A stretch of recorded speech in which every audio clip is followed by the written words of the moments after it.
Olá, pessoal. Vamos nós novamente, né? Sempre seguindo em frente. Espero que todos estejam bem. Agora é a aula 14 de língua portuguesa, né? Ler e escrever, pontuação em contos, só que agora com outro texto, certo? Que foi possível a gente fazer naquele outro texto, finalizamos ali, né? E nós vamos para o próximo texto, que é A Bruxa e o Caldeirão. 136 a 138. Novamente eu vou ler para vocês. Vocês desculpem o engasgo, alguma coisinha, certo? Vamos ler aí então. Eu vou ler aqui que aí enxergo melhor.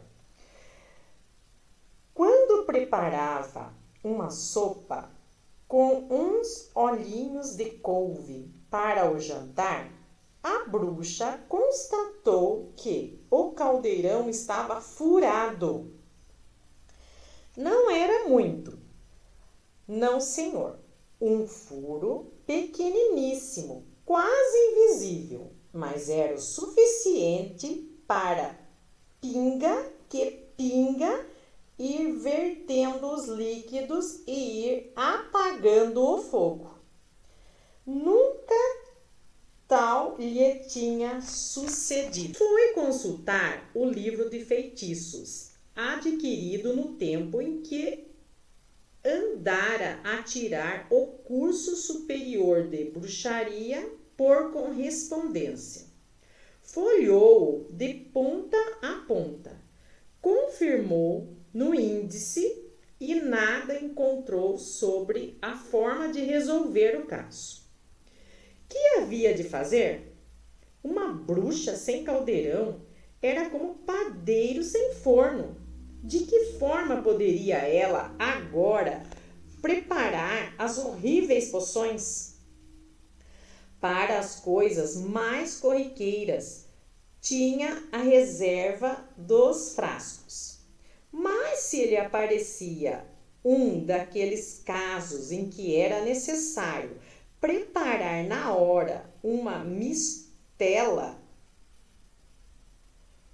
como o da filha de um aldeão que engolira uma nuvem e foi preciso fazer um vomitório especial com trovisco, rosmaninho, 3 dentes de alho, uma semente de abóbora seca, uma asa de morcego e 5 áparas de unhas de gato. Se a moça vomitou a nuvem, pois não haveria de vomitar. Com a potência do remédio, além da nuvem, vomitou uma grande chuvada de granizo que furou os telhados das casas em redor. Era muito aborrecido aquele furo no caldeirão. Nem a sopa do dia a dia podia cozinhar. Mantinha-se a pão e água. Que remédio? Enquanto não encontrasse uma forma de resolver o caso. Matutou dias seguintes no assunto e começou a desconfiar se o mercador que lhe vendera o caldeirão na feira há muitos anos atrás não a teria enganado com um material de segunda categoria. A ela, bruxa inexperiente, a dar os primeiros passos nas artes mágicas, podia facilmente ter-lhe dado um caldeirão com defeito. Então ela culpou quem? O mercador antigo que tinha vendido para ela sobre aquele furo. Decidiu então ir à próxima feira e levar o caldeirão ao mercador, só que já fazia muito e muito tempo, certo? Procurando na seção das vendas de apetrechos de cozinha. A bruxa verificou que o mercador já não era o mesmo. Era neto do outro e, claro, não se lembrava nem podia das tropelias comerciais de seu falecido avô. Ficou desapontada. Perguntou-lhe, todavia, o que podia fazer com um caldeirão furado. O mercador mirou-o, sopesou-o e com ambas as mãos e disse: Este está bom é para você pôr no pé da porta e fazer de vaso. Com uns pés de sardinheiras, ficava bem bonito. A bruxa irritou-se com a sugestão e não fosse a gente toda ali na feira a comprar e vender, transformava-o em onagro. Acabou por dizer: a solução parece boa, sim, senhor, mas diga-me cá, se ponho o caldeirão a fazer de vaso, onde cozinho eu depois? Neste novo aqui tenho com um preço muito em conta. A bruxa olhou para o caldeirão que o mercador lhe apontava, saindo num monte de muitos outros, de um brilhante avermelhado, mesmo a pedir que o levassem. A bruxa, que tinha os seus brios de mulher, ficou encantada, né? Gostou do caldeirão. O mercador aproveitou a ocasião para tecer os maiores elogios ao caldeirão, gabando a dureza e a grossura do cobre, os rendilhados da barriga, o feito da asa em meia-lua, a capacidade e o peso, tão leve como um bom caldeirão podia ser. Fácil de carregar para qualquer lado. Pois bem, levo-o. O mercador esfregou as mãos de contente, né? O neto, né? Agora, o mercador mais jovem. Ficou contente porque ele conseguiu fazer, né? Convencer com todos aquelas características boas que ele foi falando, ó, separado tudo por vírgula, porque foram várias, né, elogios ao artigo, que a convenceu. Mas aviso, acrescentou a bruxa, ó, o narrador aqui dando uma explicação. Mas aviso, se lhe acontecer o mesmo que ao outro, o furo, pode ter certeza de que o transformarei em sapo. O mercador riu-se do disparate enquanto embrulhava o artigo. Ele não levou a sério e continuou embrulhando o artigo. O que é o artigo? O caldeirão que ela acabou de comprar. Os anos foram passando e a bruxa continuou seu labor, seu trabalho, até que um dia deu por um furo no novo e agora velho caldeirão. Quer dizer que já tinha passado um tempão de novo. Ela achou que ela comprava um caldeirão e ia durar a vida toda. Estava enganada. Rogou uma praga tamanha que o neto do segundo, porque o que vendeu para ela já não estava mais lá, o neto do segundo mercador que lhe vendera a essa hora, em vez de estar a comer o caldo na mesa com a família, estava num charco a apanhar moscas. Quer dizer que ela ficou tão brava que daí ela transformou-o num sapo. Transformou-o quem? O mercador, certo? Então, ó, a bruxa e o caldeirão. Vocês têm esse texto aí, é bem legal para vocês lerem, né? Apreciarem aí a leitura, né? Bem bacana. E daí, o que eu fiz, né? Tem várias propostas de atividades lá sugeridas no livro. Tem essas observações que nós temos que ver, né? Qual adjetivo ou expressão é relacionada a qual dos elementos do texto? Então, eu coloquei aqui caldeirão, bruxa, mercador, neto do mercador e o furo. E vocês vão ter que relacionar aqui. Lendo lá no texto, fica claro assim, né? Qual expressão, adjetivo é a qual elemento lá do texto que participa do texto, certo? Então, eu quero que vocês relacionem.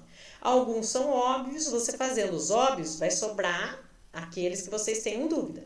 Faz aquele que você tem certeza primeiro. Como, professora? Coloca o número. 1.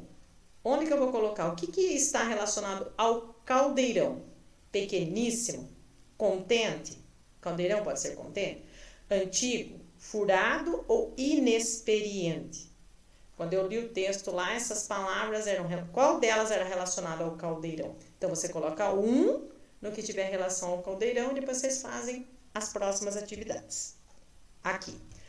Outra, uma sugestão para análise também estava lá no livro e eu trouxe aqui para vocês, que é justamente o que na sala a gente fala o tempo todo quando eles vão escrever. Então, eles ficam repetindo muito alguns termos, tipo, a menina foi passear no bosque. A menina caiu e a menina se machucou. Então, não precisa ficar repetindo certas expressões a todo momento. O que você pode substituir no momento a menina ali que você está escrevendo? Ela. São pronomes. O ela nem está aqui, mas o ela e o ele são os primeiros que a gente bate muito lá na escrita na sala de aula. Se é um menino, se é um homem, você não precisa toda hora falar o homem.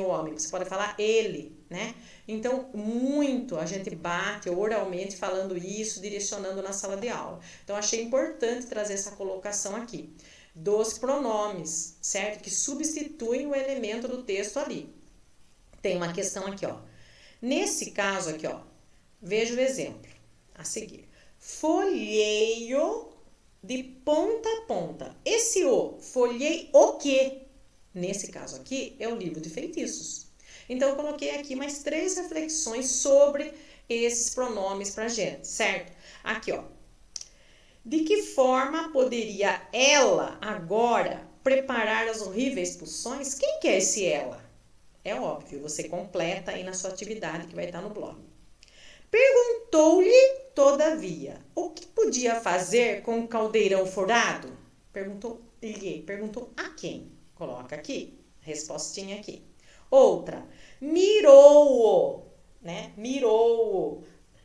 Ele mirou o quê? Ele mostrou o quê? Ele pegou o quê? Sopesou o quê com as mãos, né? Então, nesse trecho, esse mirou-o, mostrou o que para ela, tentando vender, certo?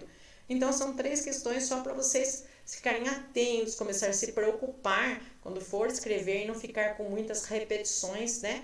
Porque existem essas sugestões, né? Na escrita, na língua portuguesa, existem muitas maneiras de se escrever melhor, com mais coesão, né? Para não ficar repetindo. Parece que toda hora você está afirmando, falando a mesma coisa. Mas isso vocês vão desenvolver muito ainda para os próximos anos. Aqui é só para você refletir sobre essa situação, né, através da atividade.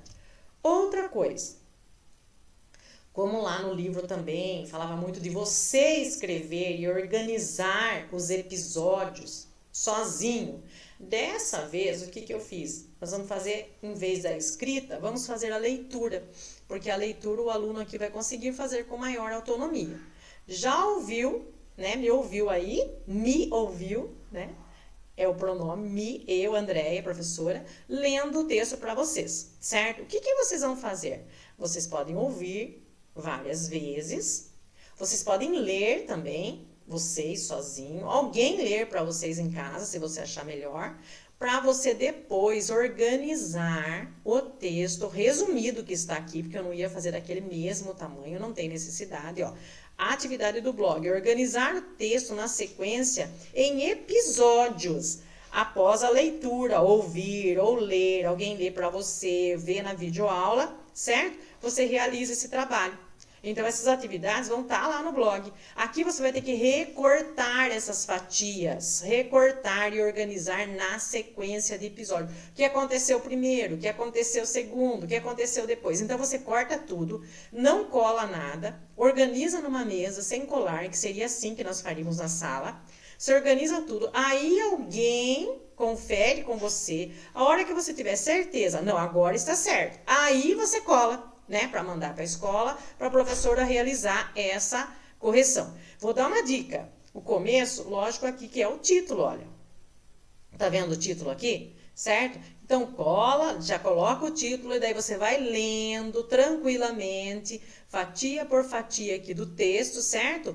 Para organizar na sequência dos episódios, tá? Espero ter colaborado aí com vocês. Bom trabalho, até a próxima.